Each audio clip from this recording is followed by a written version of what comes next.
What can the GOP, once they take over the House and the Senate, what can they do to hold people accountable about COVID? Or do you think the American people are ready to just move on already, Steve?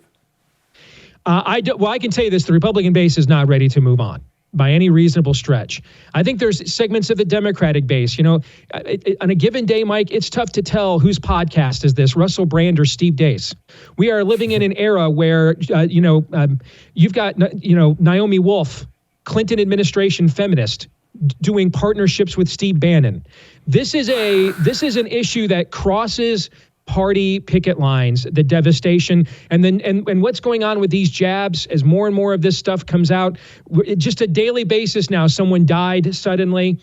What I think is likely going to occur is you're going to have Rand Paul is going to run the Senate Health Committee, and then the Senate subcommittee directly underneath Rand that does a lot of the investigatory stuff is going to be run by Ron Johnson. And those two have been the tip of the spear here on pushing back on Fauciism and COVID. I mean, Ron Johnson's even allowed people who are vaccine injured to testify before the Senate. I think that they will shine massive forms of lights on the cockroaches here. But then I would also look at the state level. And I could see at the state level, like, let's go back to the conversation you and I were just having about DeSantis v. Trump.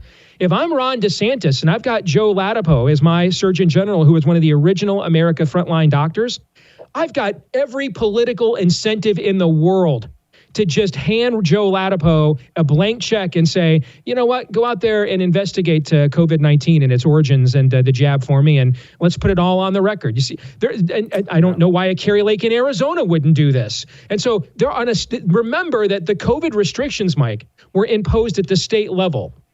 And so there's going to be some Republican governors here that are going to have some political incentives to dig into this and get to the bottom of it as well.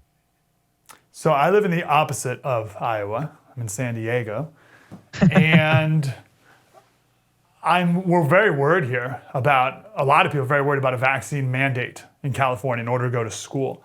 Mm-hmm. And there's no hope in California of Newsom not winning or whatever.